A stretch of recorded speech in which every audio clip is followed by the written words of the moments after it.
For more than 2,000 years, There's no written records. It's like a Roman theater. a Danish bog hid a mummified body. Are there any injuries? No broken bones. Experts believe it was human sacrifice. This is not a long drop hanging, it's a slow strangulation. But was it really a case of cold-blooded murder?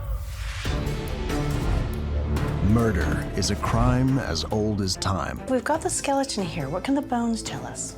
In some cases, We've got a crime scene at 10,000 feet. That's interesting. Yeah. have been unsolved for centuries. It's a mystery. He had his knees sticking up like this. You have here his head.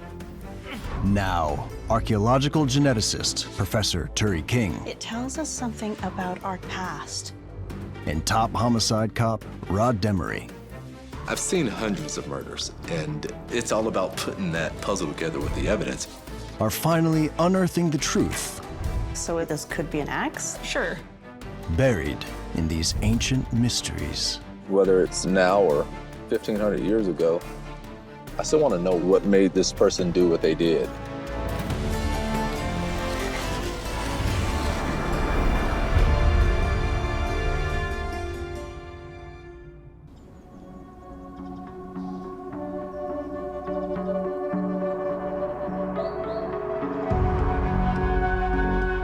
Denmark is beautiful. It feels really sparsely populated. Professor Turi King is in Denmark to re-examine a case that has intrigued scientists for over 70 years. Part of my role is to really scrutinize the evidence. And part of that is kind of really keeping everybody's feet on the ground. What we know and what we don't know. Former Louisiana homicide detective Rod Demery is convinced his modern-day experience will bring fresh eyes to this old case. We're gonna find out that people kill each other, 5,000, 10,000 years ago, or 1,000 years ago, the same reasons they do it today. And that doesn't change. Their incident room is in Denmark's oldest family-owned castle, Rosenholm, just an hour from where the body was discovered.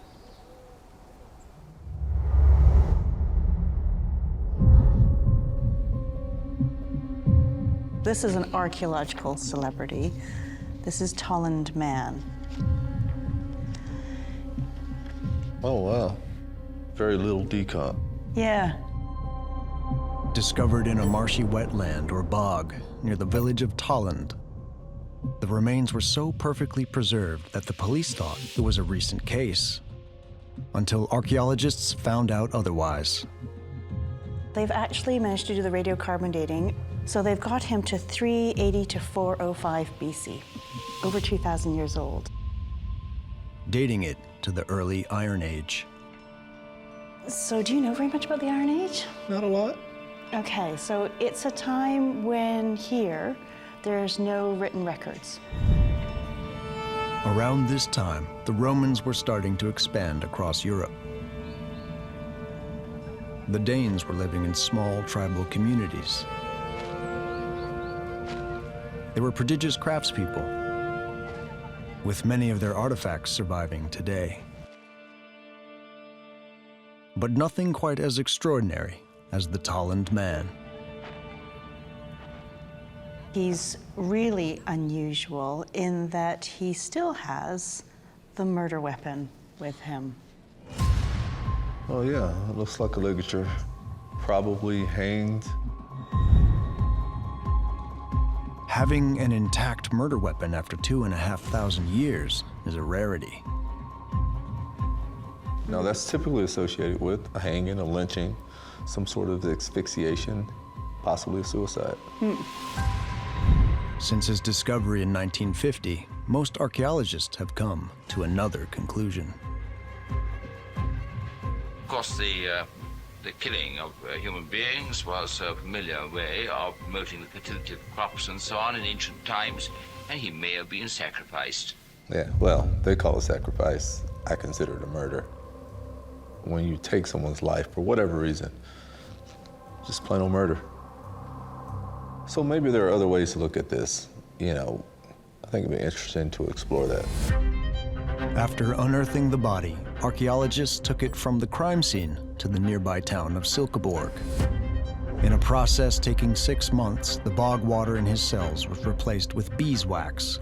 This preserved the head, which was then put on display. The treatment may have altered vital evidence, but Turi is determined to find out as much as she can.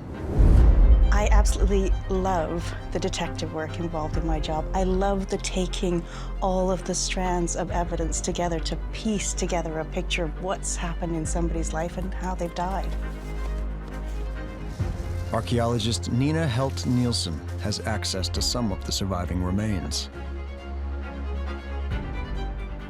including the victim's rib cage, some shoulder and arm bones, and a foot.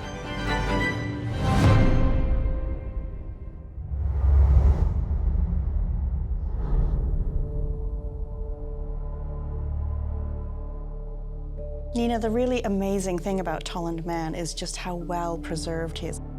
It's really extraordinary. So what's causing that? Why is he so well preserved? Well, it's because Tollund Man, he has been found in a raised bog.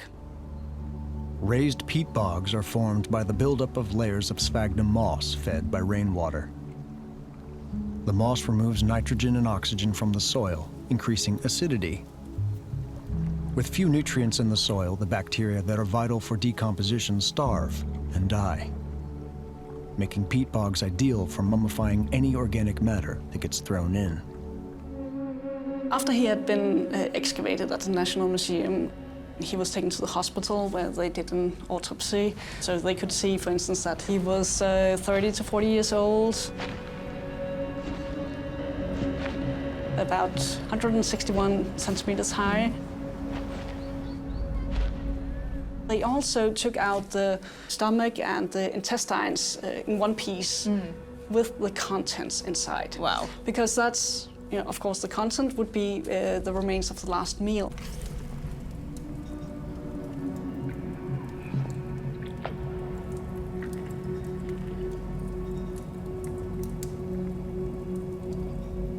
Are there any injuries on him? There's no evidence at all for him being injured. No broken bones. Does it look like he was restrained? No, we can't see that. With the forensics indicating the victim was killed without a struggle, experts have presumed Tollund Man went to his death willingly. And many ancient pre-Christian cultures did practice human sacrifice,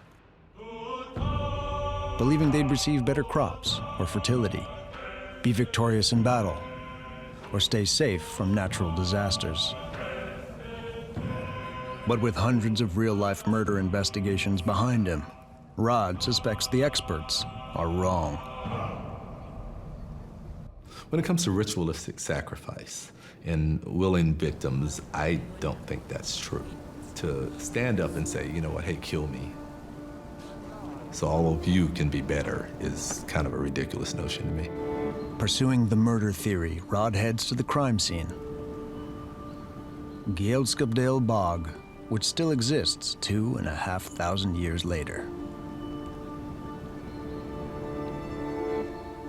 It reminds him of a similar landscape close to home. I immediately thought of a Louisiana swamp. It's the same exact thing. Rod believes that the Tollund Man case may be very similar to his modern-day cases. Those swamps and bogs probably tell a million stories or a million different murders, because people that kill people dump people in those sorts of environments.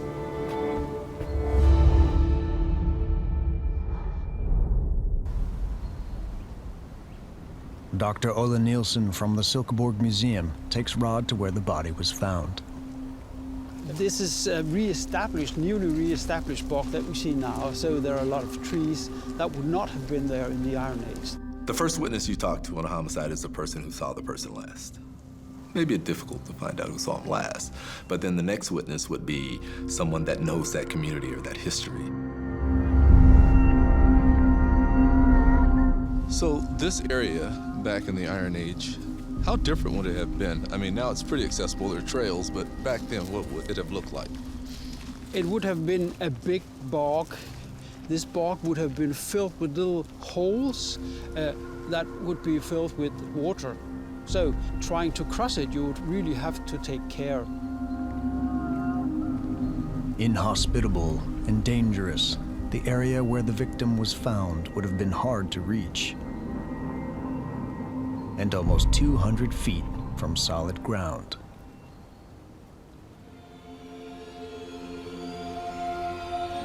This post here marks the spot.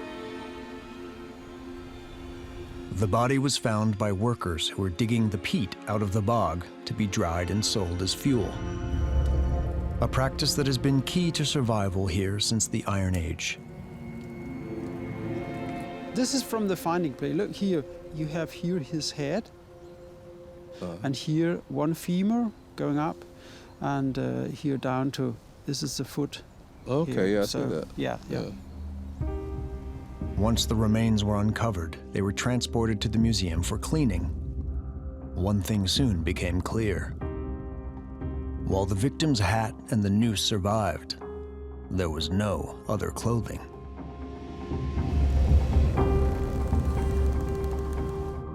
Was he naked for any particular reason, you think? I think it was a part of the ritual that he must have been undressed. More than likely.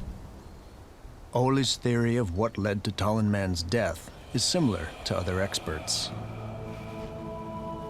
I think it would have been a public display, so to speak. This is a ritual, and a ritual is communication. If you look here, it's almost like a Roman theater. Here and on this side, there could be a lot of people witnessing that it was being done. And here out in the middle, everybody were possible to witness, to see, yes, we are really giving this sacrifice to the god. Rod now has his first suspect, a priest-like figure conducting a human sacrifice.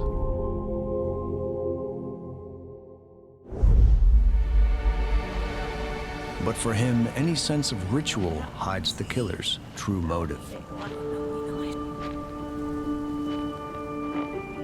Ritualistic murders, I don't necessarily subscribe to the fact that the person who commits the act of murder is doing it for anything other than to satisfy their need to commit the murder. I feel people like it when they're sanctioned by a large group of people. But I think it's an individual choice to commit a murder. Rod is adamant Tollund Man was murdered. But what about others found in bogs? There are more than 500 other bog bodies that have been discovered across Denmark, and around 700 in all of Europe. Most of them are from the early Iron Age, just like the victim near Tollund. Many of them have had their deaths explained as ritual sacrifice. And that's something that we really want to test to see if we can see whether or not we think that that's actually the case. In ancient Mayan sacrifices, some remains have been found with hallucinogenic drugs in them, which may have made them more willing to go to their deaths. Could the Tollund man whose body showed no signs of struggle have been drugged before he died? Turi's come to Copenhagen, where she's tracked down Dr. Peter Steen Henriksen. And the victim's stomach contents, nearly 2,500 years after his death.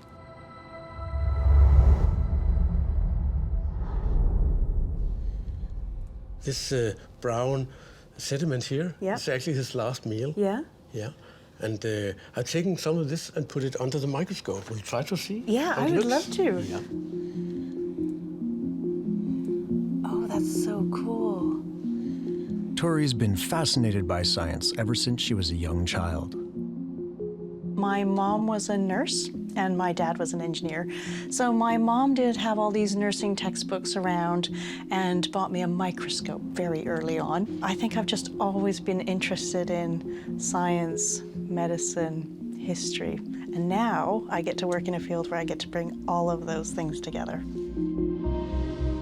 The ingredients of the victim's last meal are readily identifiable. Most of the particles are barley, with various small plant seeds, including flax, mixed in. You can see nearly entire seeds. That's extraordinary. He grinded it before making porridge. But within this ordinary-seeming porridge mix, there are stranger ingredients too. Small splinters of charcoal and numerous grains of sand. I would say for a normal meal, I would not put in, for example, sand. So this sort of waste material, are they adding it afterwards, or is it just they haven't been very tidy? We can't be totally sure. When they are threshing, they did it on the floor. Which means when they dig it up, it's full of seeds and sand and whatever was lying on that floor. But Peter thinks there's too much waste material to be simply poor hygiene. I think they have been actually mixing it afterwards. So it sounds like it's deliberate. Is it to bulk it out because food is scarce, or?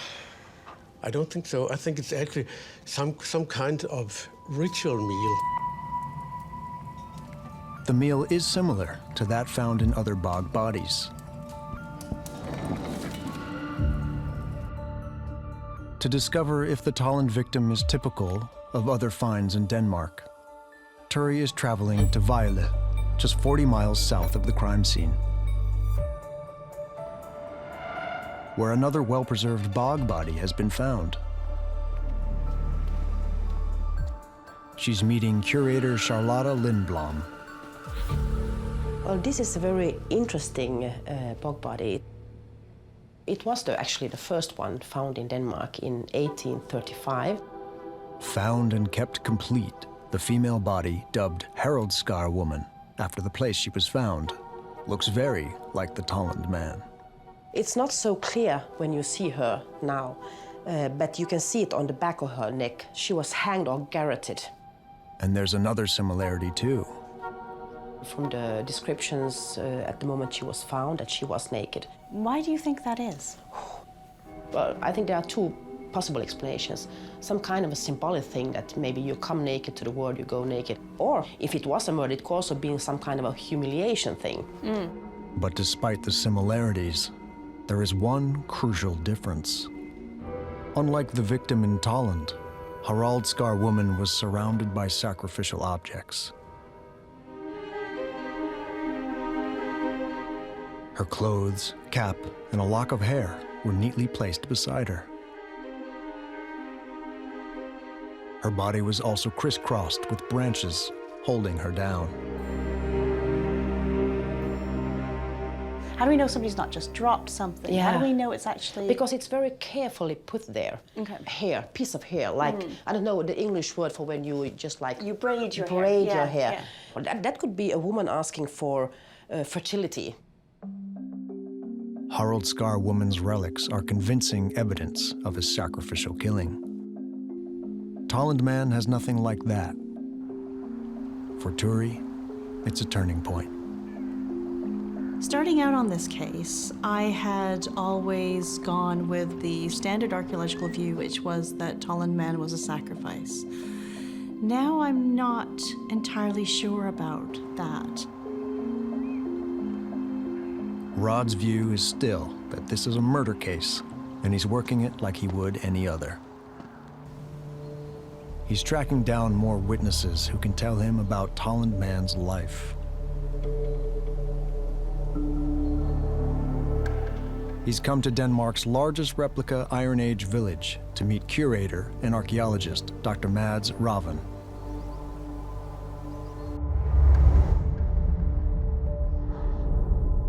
How did people live back then? Well, you lived in a longhouse. You had the animals in one side of the house, and the people, a large family, maybe of 10 or 12, the parents, the grandparents, were living in the other side. And in that sense, they warmed each other. These were farming communities, but between 600 and 300 BC, the climate here was wet and cold, making the land frozen or waterlogged for much of the year. A village where people could gather around a shared grain store was essential for their survival. It was probably a tough life. It was, a struggle to get the food you needed. You could have illnesses and diseases coming. In a food-deprived small community, Rod is starting to see the possibility of a new suspect. How was law and order back then? How did it work? I think it's a community thing, because you were actually a very egalitarian society in some ways, so you had to have the backup of the whole group of people.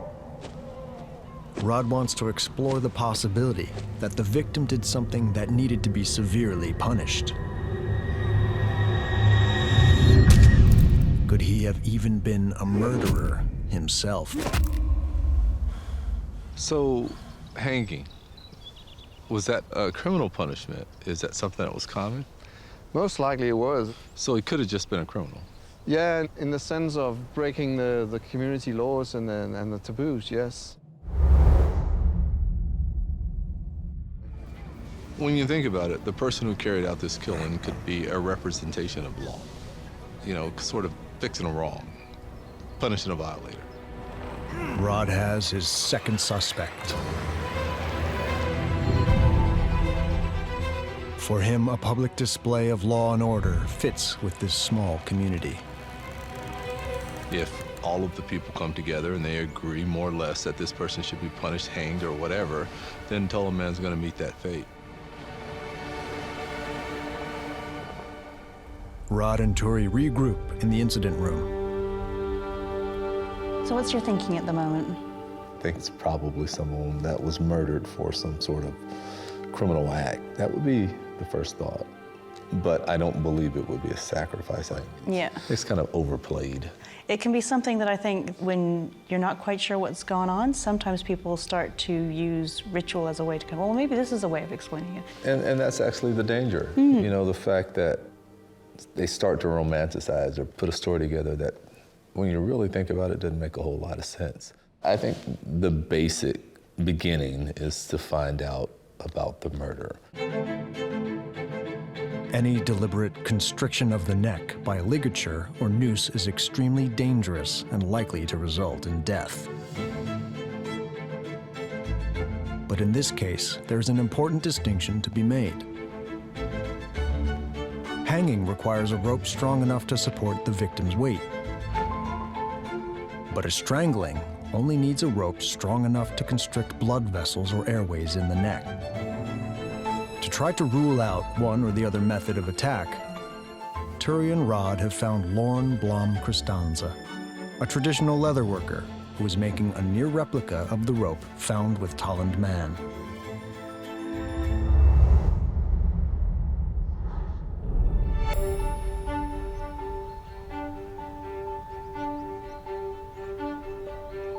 And we had to put the leather in water because else it's very stiff. Iron Age Danes were expert leather workers. Leather, jewelry, shoes, and animal harnesses have all been found in bogs. I can think of a lot of uses for it, I would imagine. If you want to keep an animal tied to a post or something like that. Or to take your thing with you. Yeah. Use it as a strap. Yeah. Rope making, like this, would have been an important part of everyday life. And you always have the animals outside Right. to take the skin out.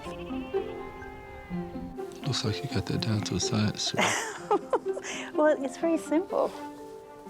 But the weaving presumably gives it extra strength. Yeah, it kind of doubles it. Yeah. This is incredibly strong. I think this would absolutely take the weight of a man. Easily. The rope could have been used to hang or garrote Tollund man. But Rod has taken something else away from the demonstration. I think it's really significant that the ligature was still on the body. And more importantly, what the ligature was. Doesn't seem to be a hangman's noose. I don't think it was something that was designed to kill him. I think that was its secondary purpose. Ropes like this were an everyday item for many Danes. I think the weapon used to kill someone tells a lot about the suspect, actually. So I think access to the weapon, and obviously the skill needed to use that type of weapon, says a lot. If the noose was improvised, the idea of a formal execution for a crime now seems unlikely. Well, think telephone cord. Present day, it was used for a phone. Yeah. Right? But there were so many cases where people strangled with telephone cords. Because it's nearby and it's handy. It's nearby, it's handy, and it works. Yeah, yeah. And this is not out of the ordinary. No, no, and it's part of the Iron Age toolkit. Many uses. Yeah. And unfortunately, in this case, this was used to kill him. Yeah. But Rod's experience tells him that an improvised noose can be used in another tragic way. I've worked several suicides where people have hanged themselves. Today, hanging is one of the most frequently used methods of suicide worldwide. And cops often recognize the typical forensics. And I understand ligatures, I understand why people do it and how they do it and what actually kills them. So I've had a lot of experience in those types of deaths. In the United States today, suicide exceeds motor vehicle accidents as a cause of death. To try and rule suicide in or out of this case, Turi and Rod need to see what evidence remains on the victim's neck. So they've come to Silkeborg Museum, where Ole is allowing them a close-up view of Tollund man's perfectly preserved head and noose.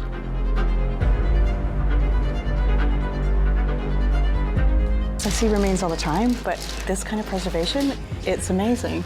To see something this old, this ancient, that's really fresh, it's incredible. Yeah. And it looks like he's just fallen asleep. It does, doesn't it? Yeah.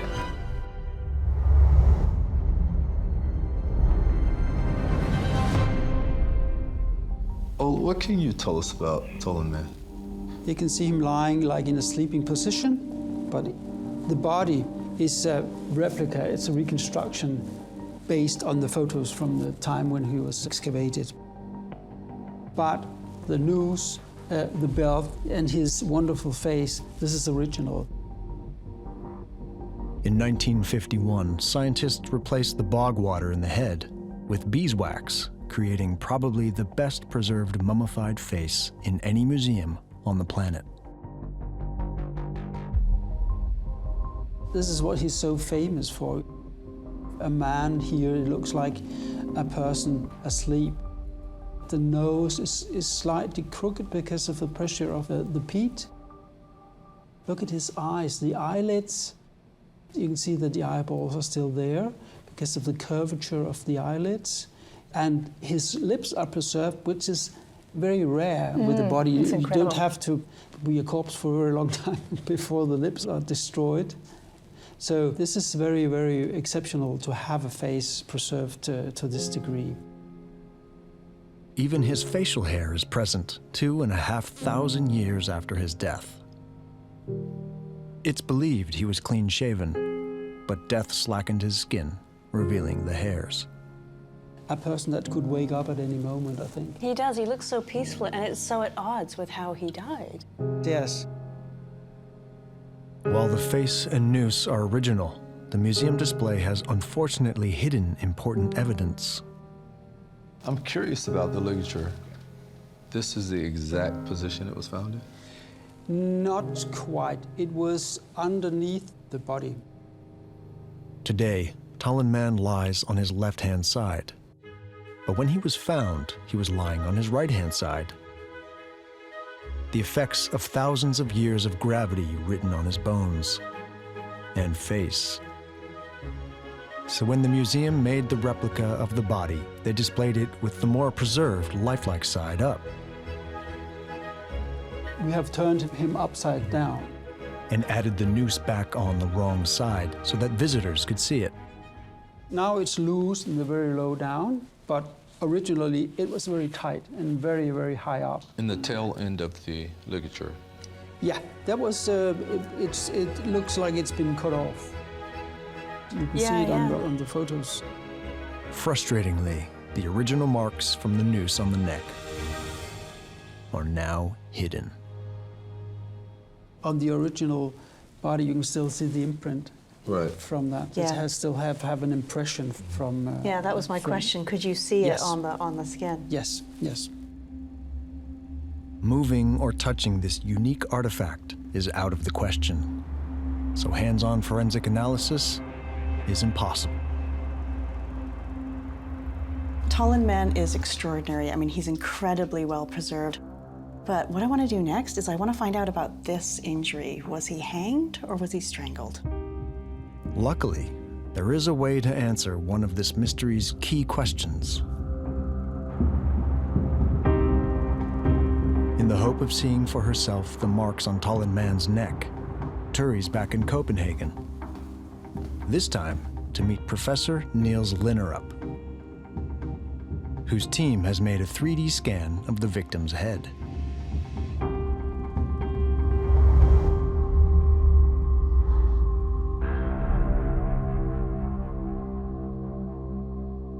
So Niels, what can you see about Tollund Man from this?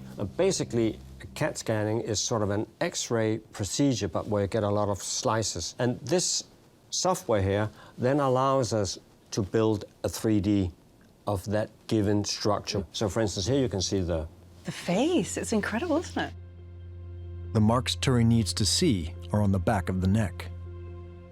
The pathologist who was called to look at the Tollund Man when it was found said he could still see what he calls sort of an inverted Yeah, it's V. the V. Yeah, which means that the noose, you know, he's been strung up, which gives you sort of the indentation in the skin. Yeah. And by rotating the model, those same marks are still clearly visible.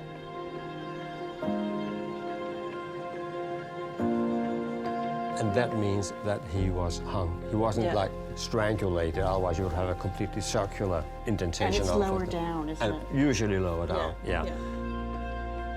The scan also reveals another hidden clue. The tongue, it would be consistent with hanging because this sort of pushes the tongue more to the front, forward, which points to a hanging, certainly. Yeah. With hanging conclusively proven, Turi's wondering if the forensics can go one step further. There's two different types, really, of hanging. There's the long drop, sudden drop like that. In a sudden drop hanging, common in suicide, the hyoid bone, a horseshoe-shaped bone in the front of the neck, is often broken. And then there's the slightly slower, non-sudden asphyxiation. In these cases, where a victim is hauled up under their own weight, the hyoid bone usually remains intact. So were there any broken bones in his neck? No. No, that's something we quite specifically looked at. We didn't find any fractures there. Yeah. Science is suggesting the victim died by being strung up on a rope. If so, it could have been a punishment killing, or maybe another scenario.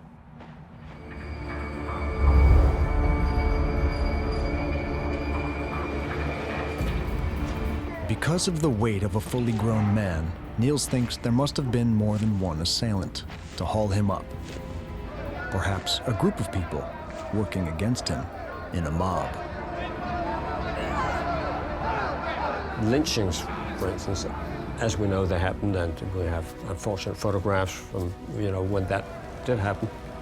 It was often a person strung up, you know, on, you know, whatever tree was nearest. And no scaffolding, no drop. No, just people around pulling. Yeah.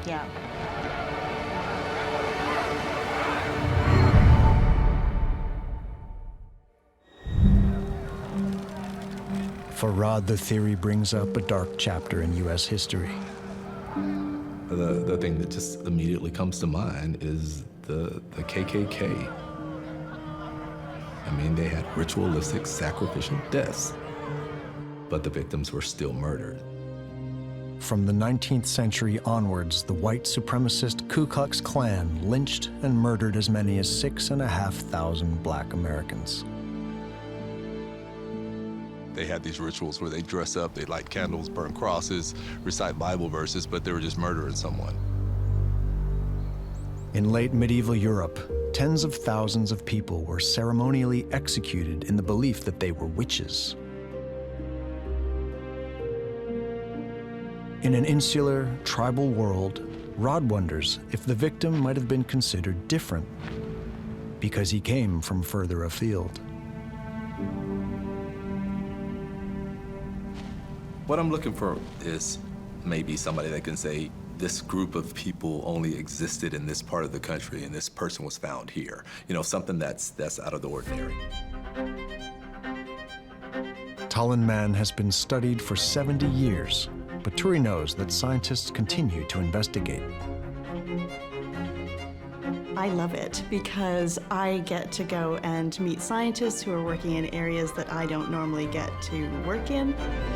Archaeological scientists, Professors Robert and Karen Margarita Fry, Hi. have analyzed elements called isotopes from the victim's hair and bones. These might reveal whether he was a local or an outsider from another tribe.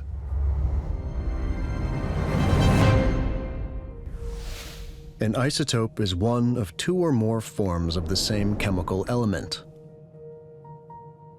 And strontium isotopes have proved useful in tracking movements of people. Strontium is stored in teeth, hair, and bones. It enters the food chain through plants that have absorbed it from the soil. Levels of strontium isotopes have been mapped all across Europe, including Denmark. So experts can estimate where long dead people lived. The hair of the Tollund man was about 3.5 to 4 centimeters long. So the hair grows about 1 centimeter per month. So it tells us something about the last 4 months of his life. Karen and Robert analyzed the hair's strontium levels. So can you see this picture now? Yeah. Yes. We saw that most probably the Tollund man in his last 4 months was residing in this local area. If Tollund Man was local, Rod's hunch that he was lynched because he was an outsider is wrong. Does this mean that we can go no further back than 4 months on Tollund Man?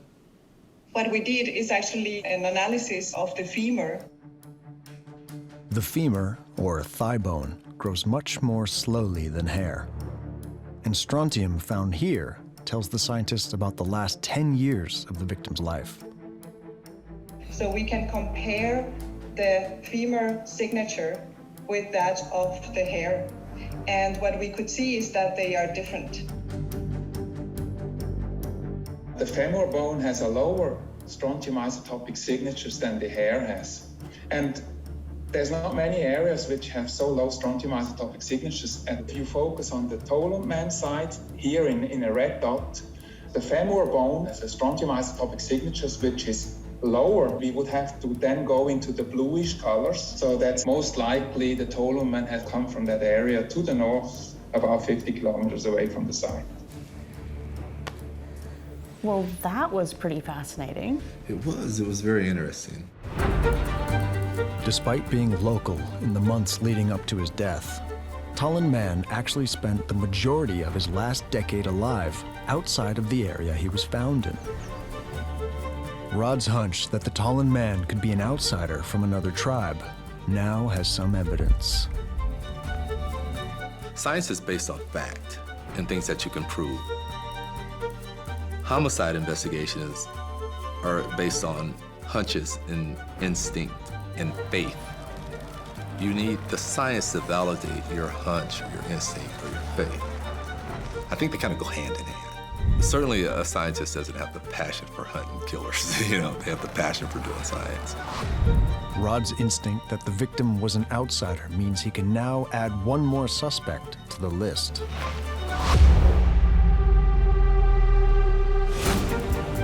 There is evidence from the time of people being held as hostages by rival tribes and then executed.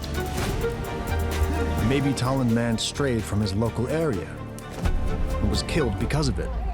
Hostages are described as being murdered really brutally. Rod and Turi head back to the incident room to take stock of the investigation so far. It sounds like we've got our 4 suspects. Pretty much so.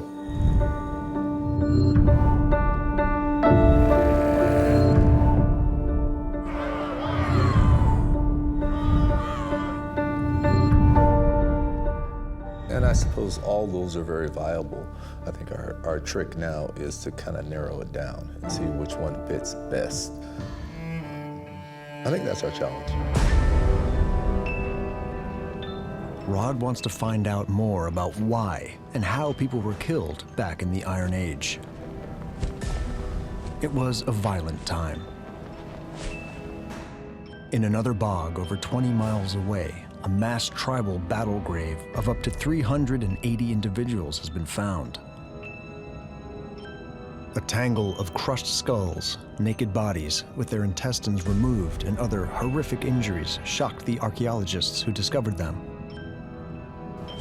Maybe this brutality holds vital clues. In a lot of cases, there's that one little piece of evidence that you're looking for. Rod's meeting early Iron Age archaeologist, Dr. Melanie Giles, to see if she can help him crack the case.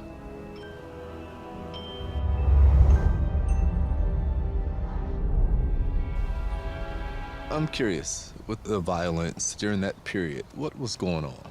We have some written sources by the Romans who encountered the tribes around Denmark, and they are trying to make sense of some of this frenzy of violence that we see very commonly in the Iron Age. The Romans expanded relentlessly across what we now call Europe between about 510 BC and 120 AD.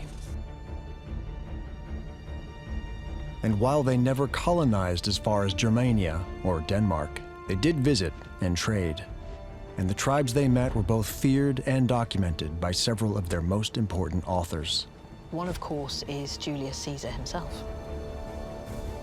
Caesar writes about 3 centuries after Tollund man's death. Having once conquered the forces of the Gauls in battle, I don't know how to pronounce that. Ariovistus.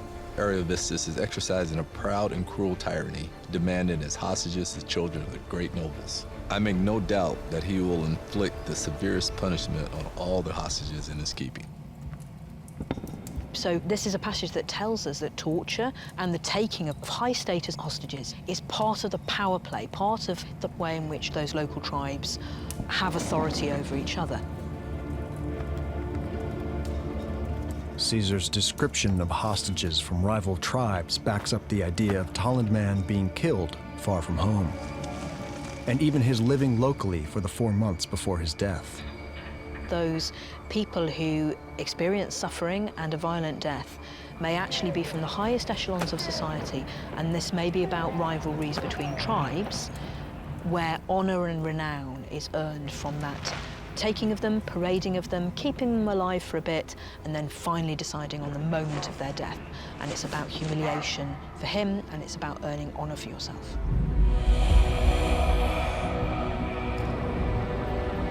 Melanie also thinks the mode of hanging supports this theory.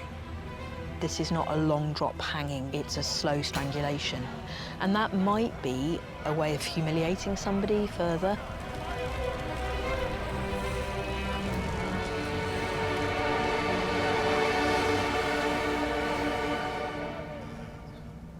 But Caesar wasn't the only Roman writer documenting the Germanic tribes. Tacitus would be one of the other authors that we glean a rather different insight from. Okay, let's see what he says. Traitors and deserters are hanged on trees. The cowardly, the unwarlike, and those who disgrace their bodies are drowned in swamps under the cover of wicker. It's an almost uncanny description, with a direct link to both the victim's mode of murder and the disposal of his body. A deserting soldier might well lack injuries and be a possible victim. You talks about cowardly, he talks about unwarlike, and he talks about disgracing your body. And it kind of seems to me that he's talking about masculinity or the lack thereof. Yeah, these are a set of values that are about what it is to be a man in Iron Age society. But with Caesar and Tacitus offering different interpretations of tribal violence, there's still lots to think about. We have to kind of figure out which one fits best. Yes, they're telling us that bog bodies are not one thing. Every one of them has a story behind them, and it's our job to try and unpick that and unfold it from the evidence that we have. Tollund Man is one of the most well-known archaeological figures on the planet. Since the day his body was discovered, the majority of historians and scientists have interpreted his death as sacrifice. But Rod has a new take on this oldest of cases.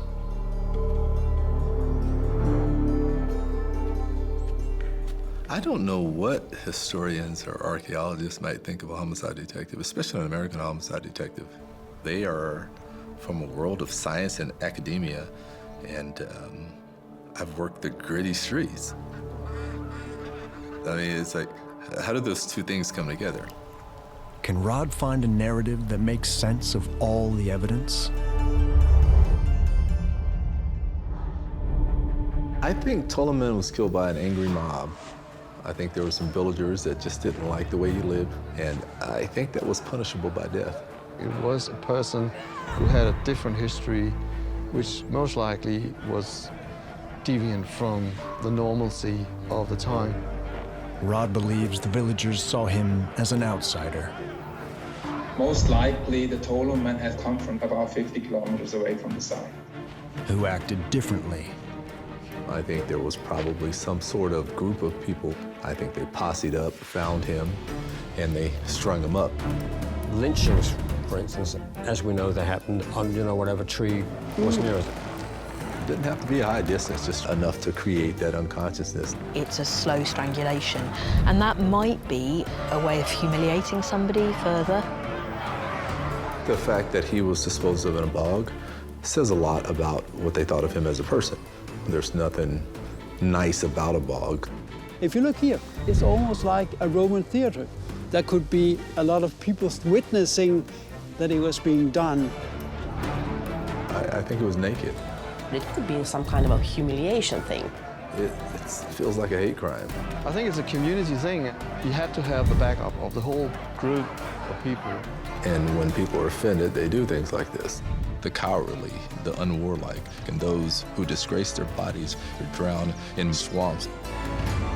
I think Tacitus was on the money, and I think the evidence matches it. Rod believes the Tollund Man was murdered by a lynch mob.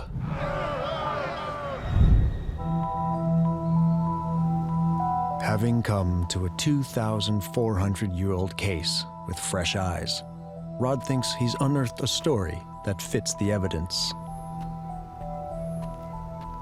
I think the scientists have a go-to. It's a sacrifice, or it's some sort of religious ritual, or something along those lines. No, it's just pretty much hate. For Turi, it's a reminder that even the oldest cases still have mysteries to unearth. There has been a consensus for a long time that this was a sacrifice, and I think it's one of these cases where it just shows that it's important to keep questioning, still keep gathering evidence to see if we can understand what happened in this case. However, Rod's new take on Tollund Man's death is bound to be met with skepticism by experts. I don't feel like I'm challenging beliefs. What I feel like is that I'm offering a new vision, getting people to look at it in a different way. And it's only fair. I mean, I looked at the ritualistic, sacrificial side of it, so why don't you look at the homicide side of it?